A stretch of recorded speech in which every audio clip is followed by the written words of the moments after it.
श्री गुरुचरण कमलेभ्यो नमः।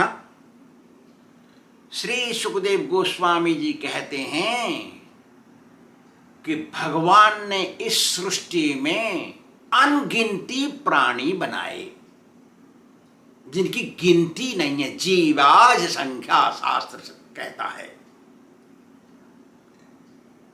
कि इतने प्राणी बनाए, किसी शास्त्र में नंबर नहीं लिखा है, कोई गिनती नहीं कर सकता। जैसे धूल की गिनती नहीं होती है, ऐसे ही प्राणियों की गिनती नहीं होती। लेकिन उसमें 84 लाख योनि बनाए। योनि माने तरह तरह के शरीर। 84 लाख प्रकार के शरीर डिजाइन बना दिए, लेकिन कितने नंबर बनाए इनकी गिनती नहीं है। और ये 84 लाख योनि 4 प्रकार से जन्म लेते हैं। नंबर 1, अंडे से जन्म लेते हैं, जैसे सर्प का अंडा है, कछुआ का और मगरमच्छ का और पक्षियों का, ऐसा अंडे से पैदा होते हैं। दूसरे नंबर पर है पिंडज। पिंडज माने गर्भ से बच्चे, वैसे मनुष्य के, पशु के पैदा होते हैं। ये देवताओं के, राक्षसों के, गंधर्वों के पैदा होते हैं, अप्सराओं से पैदा होते हैं, बच्चे निकलते हैं उनसे सीधे। तीसरा है स्वेदज। स्वेदज मतलब पसीने से पैदा होते हैं, जुएं, बैक्टीरिया, जुएं पैदा होते हैं ना, पसीने से पैदा होते हैं। चौथा है बीजज। बीज से पैदा होते हैं।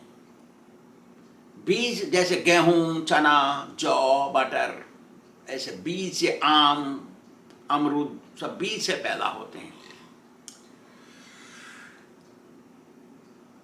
इन सब में से मनुष्य में, देवताओं में, गंधर्वों में, राक्षसों में, किन्नरों में, दानवों में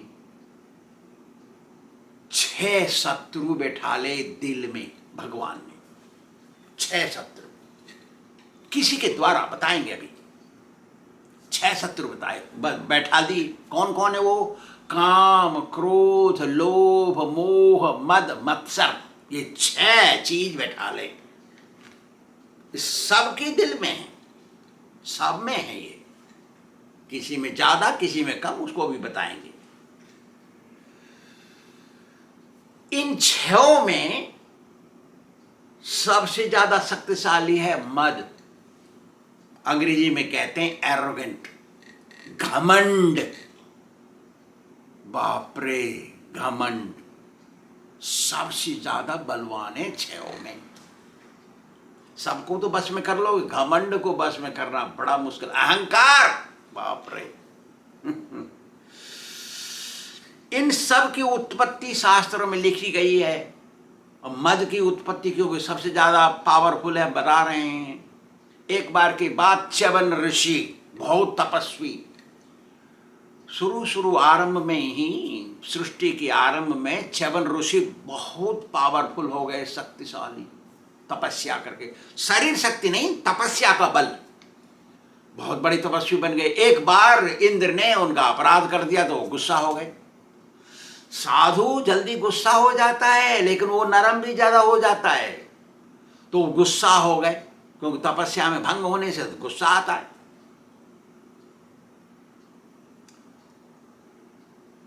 तो उन्होंने दंड देना चाहा, इंद्र को मार देना चाहता, एक बार में खत्म करो इसको। तो उन्होंने एक पैदा किया, उसका नाम रखा मद।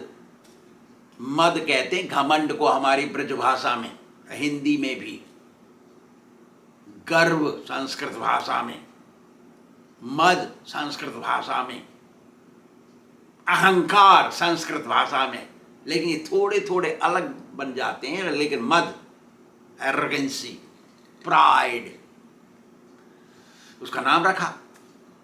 और देख, तेरे को मैंने बनाया इंद्र को मारने के लिए। ऐसे ही मालूम पड़ गया इंद्र से, अरे तेरे की मेरे को मारने वाला को पैदा हो गया। अरे चलो भाई जाते हैं, मत भाग के, डर के मारे फूंक निकल गई उसकी।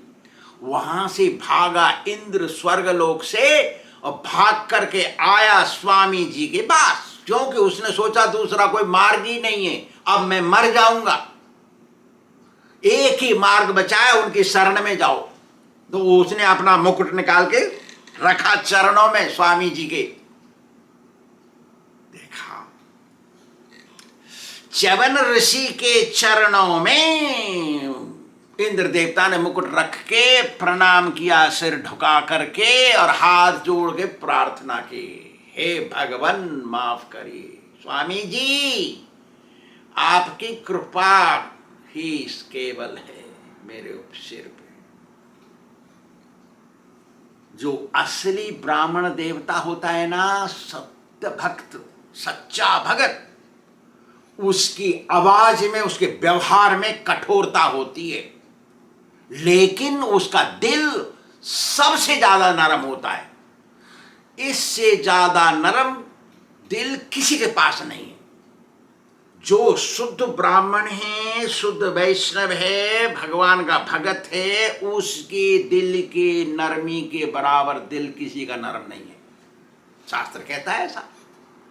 तो स्वामी जी तो पिघल गए, क्योंकि उनका तो दिल है मक्खन की तरह, पिघल गए। क्या बोले, अच्छा बहुत अच्छा आए तुम, समय से आ गए। अरे यार क्या करें, मैंने तो बना दिया है तेरे को मारने वाला, इसका क्या करें अब, ऐसा बोले हो। अब तो नहीं मारेगा ना वो, तो माफ हो गई, हो तो नरम पड़ गए स्वामी जी। तो इंद्र ने एक सेकंड सोचा, अच्छा ये मुझे अवश्य मार डालता, हाँ अवश्य मार देता तेरे को, तू मर जाता, तू नहीं बचता। अच्छा इतना पावरफुल है ये, हाँ ये एक जगह नहीं रह सकता, स्वामी जी बोले एक जगह रख देंगे, उसका प्रेशर बहुत है, वो सहन नहीं कर पाएंगे। कोई मेरे अंदाज में कोई नहीं इस सृष्टि में जो अकेला इसको सहन कर ले। तब इंद्र ने सोचा और बोला, इंद्र बोला इसकी इतनी शक्ति है कि मेरे को मार डालेगा, मैं तीनों लोगों का, स्वर्ग मंच पाताल का राजा हूं। तो स्वामी जी इसको विभाजित कर दीजिए और जगह जगह बांट दीजिए। अच्छा जगह जगह बांटते हैं, इसके विभाजन हुए, बांटा सबको, देवताओं को दिया, मनुष्यों को दिया, राक्षसों को दिया, गंधर्वों को दिया, किन्नरों को दिया, ऐसा दिया, थोड़ा सा बचा। अब क्या करें इसका, तो सोचे फिर उसको और भाग कर दो। तो उसमें से मनुष्यों को दिया है ऑलरेडी, तो मनुष्य में तो स्त्री भी आ गई, तो उनमें से थोड़ा सा ज्यादा पशुओं को भी दिया, तो इसमें से थोड़ा सा ज्यादा जवान स्त्रियों में रखा, जवान लड़की स्त्री। क्यों कि उनको घमंड ऑर्डिनरी स्त्री से ज्यादा होता है, घमंड गर्व मद, तो दिया उनके स्तर में ज्यादा दिया। और पशुओं में से हाथी में थोड़ा ज्यादा रखा, तो वो पागल हो जाता है, मद आता है उसको कभी कभी। फिर तो धनी के अंदर कुछ ज्यादा रखा, दूसरों से ज्यादा है धनी के अंदर। गर्व तो सबके अंदर है, लेकिन धनी के अंदर थोड़ा ज्यादा है। तो बलवान के अंदर थोड़ा ज्यादा रखा, रूपवान के अंदर थोड़ा ज्यादा रखा, जो पोजीशन में रहता है, मैं राजा हूं, मैं राष्ट्रपति फलाना हूं, दिमाग का कुछ बोलते हैं वो, उनके अंदर थोड़ा सा ज्यादा रखा। विद्यावानों में थोड़ा ज्यादा रखा, फिर तपस्वियों में रखा, जो बन जाते हैं ना नागा साधु तपस्वी, तपस्या करते हैं वो लोग, उनके अंदर थोड़ा रखा, क्यों वो चमत्कार दिखाते हैं, थोड़ा सा ऐसे कर देंगे, थोड़ा सा राख फेंक देंगे आपको और पूजा पाएंगे, ऐसा कुछ है। ये इन लोगों के अंदर थोड़ा ज्यादा रखा है ना, ये लोग क्या करते हैं, अपने से बड़ों का, अपने से श्रेष्ठों का अपमान कर देते हैं। अपमान कर देने के कारण कभी कभी श्राप का कष्ट भोगते हैं। अपमान जब हो जाता है ना, उनको कष्ट भोगना पड़ता है अपमान करने के कारण। आजकल तो श्राप चलता नहीं, वैसे ही कष्ट भोग लेते हैं ये लोग। इसके बाद सुखदेव गोस्वामी जी कहते हैं, देखो राजा परीक्षित, चित्रकेतु को इतना घमंड हो गया था क्योंकि वो मनुष्य से विद्याधर बन गया और विद्याधरों का राजा भी बन गया, इसलिए उसको घमंड था। वो जाता था मंदराचल, सुमेरु पर्वत की घाटियों में, और अप्सराओं को ले जाता, वहां बाजा बजाता और खूब नाच गाना देखता, तमाशा देखता, लेकिन उसकी इंद्रियां बस में थी। वो काम वासना से पीड़ित नहीं था, उसकी इंद्रियां बस में थी। तो खूब मजा लूटता था, तो घमंड के मारे ठिकाना नहीं। मनुष्य को बड़ी पदवी मिल जाए स्वर्गलोक में, हम डिस्कस कर दिए नहुस की बात। एक दिन ये अपने विमान में बैठ के कहीं जा रहा था।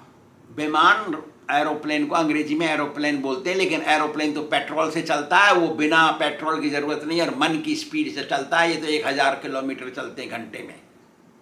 एक घंटे में 1000 किलोमीटर, 950 किलोमीटर घंटे में चलते हैं ये जहाज। तो जा रहा था कहीं, इधर नीचे देखा तो यहाँ पे कोई सम्मेलन हो रखा है, बड़ा सम्मेलन, जिसमें बड़े बड़े देवता, ब्रह्मा जी हैं, नारद जी हैं, बड़े बड़े वरुण कुबेर सब वहाँ बैठे हैं, बड़े बड़े ऋषि मुनि बैठे हैं वहाँ पे, भृगु मुनि इत्यादि, कपिल मुनि सब, और फिर वहाँ पे बैठे हैं मनु महाराज, सब बैठे हैं वहाँ पे। शंकर जी भी हैं, कोई कोई अपनी पत्नी को ले आए हैं। शंकर जी के पास भी पार्वती जी हैं, और पार्वती जी गोदी में बैठी थी। गोदी में बैठ के बाईं तरफ और दाहिना हाथ लेकर शंकर जी का ऐसे करके बैठी थी, थोड़ा सा मुड़ के, माने आधा आलिंगन के स्वरूप में बैठी हैं पार्वती। और सारे कॉन्फ्रेंस में सब बैठे हैं, सब बैठे हैं, बड़े बड़े लोग, 4 कुमार भी, सनक सनंदन सनातन सनत कुमार भी बैठे हैं वहां, सब बैठे। चतुर्मुख ब्रह्मा है वहां, उनके सामने वो बैठी है। यहाँ दूसरों की पत्नी कहीं नहीं बैठी है, वो ऐसा नहीं है, खाली वही है। तो ये देखा इसने चित्र के, तो घमंड, और वो सोच रहा है कि मेरा तो इंद्रिय बस में है, मैंने कोई लुगाई नहीं पकड़ रखी स्त्री, ऐसे तेरी की, और रोक दिया विमान को, पास में ले आया। विमान से बिना उतरे जोर जोर से हंस के और भद्दी बातें बोलने लगा शंकर जी को। ये कैसे आश्चर्य की बात बोला, कितने आश्चर्य की बात है। अपने को बड़े तपस्वी समझते हैं शंकर जी, और जगत के गुरु हैं, देवताओं के गुरु हैं, उनको दीक्षा दे रखी है देवताओं को, सबको सिखाते हैं धर्म की बात, सभी प्राणियों में श्रेष्ठ माना जाता है इनको। फिर भी सारी भरी सभा में सबके सामने अपनी स्त्री को गोदी में बैठाल के आलिंगन किए हुए बैठे हैं। इसका मतलब क्या है? क्या इनको शर्म नहीं लगती? लेकिन ये शब्द नहीं बोला, अभी बोलेगा।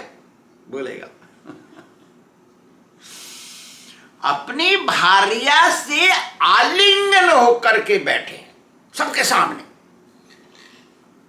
लेकिन ये नहीं सोचा, वो कुछ नहीं बोल रहे हैं, वो कोई अपमानित नहीं है ऐसा उनसे। ये तो सभा के सभापति बने हुए बैठे हैं, चेयरमैन बन गए हैं, सारी सभा सारे सम्मेलन के चेयरमैन है, मास्टर ऑफ सेरेमनी अंग्रेजी में। तपस्वी होकर के भी साधारण मनुष्य से भी हीन, क्योंकि साधारण मनुष्य तो एकांत में दरवाजा बंद करके अंदर घुसर फसर करते हैं, ये तो सबके सामने कर रहे हैं। ये तो साधारण मनुष्य से भी हीन काम है। कैसा बोल रहा है वो? अरे साधारण मनुष्य तो एकांत में सहवास करते हैं, करना चाहिए, ये नियम है।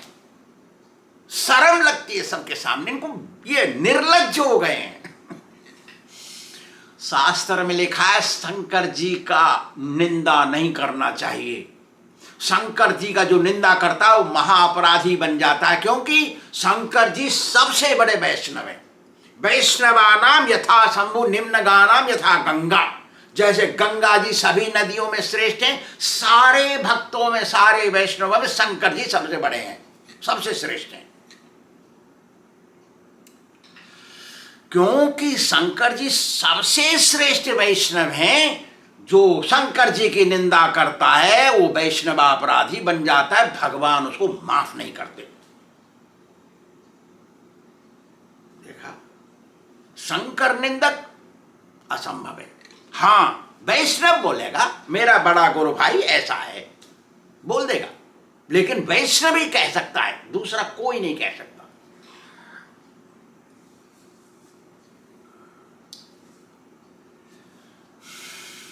इसी अपराध के कारण ये चित्रकेतु मनुष्य से विद्याधर का राजा बन गया, गिरेगा राक्षस बनेगा। इसी अपराध के कारण इतना बड़ा पोजीशन ऊपर उठा, धड़ाम से नीचे गिरेगा। श्री सुखदेव जी कहते हैं शंकर जी की भक्ति गंभीर है और शंकर जी का ज्ञान महागंभीर, इसलिए वो कुछ नहीं बोले और हंस गए, कुछ नहीं बोले। जितने भी वहां उपस्थित थे, ब्रह्मा आदि सारे देवता, ऋषि मुनि, बड़े बड़े महात्मा और मनु महाराज जो सारी सृष्टि के रूलर हैं, वो वहां बैठे, सब चुप रहे, कुछ कोई नहीं बोला। कोई कुछ नहीं बोला तो ये तो चढ़ गया चित्रकेतु चढ़ गया और बोला ये तो निर्लज्ज हैं, फलाना है, बहुत बोल दिया, असहनीय बातें बोला। जो असहनीय बातें बोल रहा था तो पार्वती भी सुन रही थी ना, जोर जोर से बोल रहा है वो। पार्वती को सहन नहीं हुआ, पार्वती जी जोर जोर से बोली उसे चिल्ला के, क्या ये आदमी हम जैसे देवताओं के ऊपर बन गया, हमको दंड देने लायक ये राजा बन गया हमारा? क्या ये अधिकारी हो गया हमको दंड देने का, इसके पास अधिकार आ गया? क्या ये हम सब लोगों का राजा बन गया, एकमात्र राजा बन गया जो दंड देने का लायक है हमको?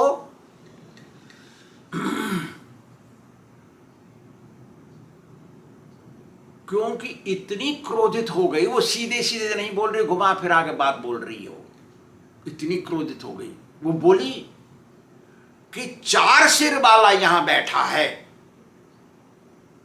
ब्रह्मा, यहां पर नारद मुनि स्वामी सन्यासी बैठा है, यहां पर ब्रह्मचारी 4 कुमार सनक सनंदन सनातन सनत कुमार बैठे हैं, यहां पर गुस्सा वाले गुस्सा करने वाले बैठे हैं भृगु मुनि, यहां पर कपिल देव बैठे जो श्राप दे देते हैं फटाक, यहां पर मनु महाराज बैठे जो रूल बनाते हैं, नियम बनाते हैं, वो मैनेजमेंट करते हैं। क्या इनमें शक्ति नहीं है इस निर्लज्ज, हम जैसे निर्लज्ज शंकर को ठीक करने में, रास्ते में लाने, मार्ग में लाने में? इनके पास शक्ति नहीं, तेरे ही पास है क्या? धर्म की मर्यादा यदि टूट गई तो इनको भी तो शक्ति है करने की। धर्म की मर्यादा नहीं टूटी है, इसका मतलब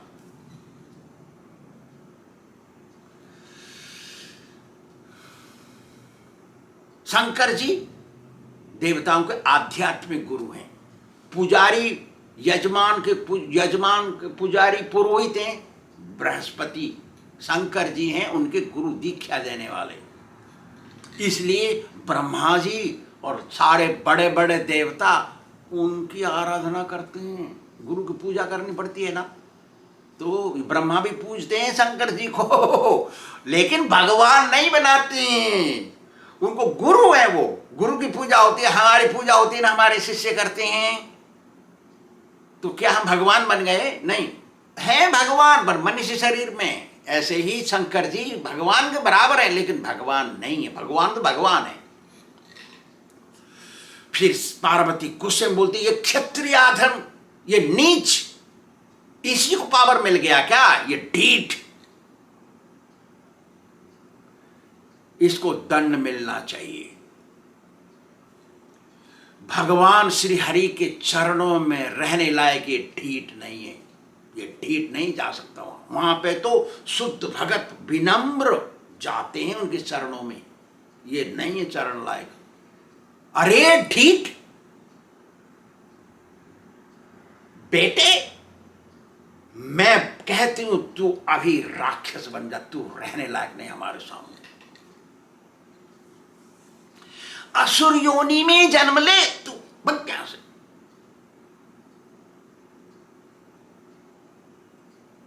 तो ये बना वृत्रासुर, चित्रकेतु। हम पहले बता दिए थे कहीं, चित्रकेतु ही वृत्रासुर बना। और चित्रकेतु स्वभाव का भगत है, भगवान का भगत, इसलिए वो भक्ति नहीं छूटी, वहां के आशीर्वाद मिल जाएगा।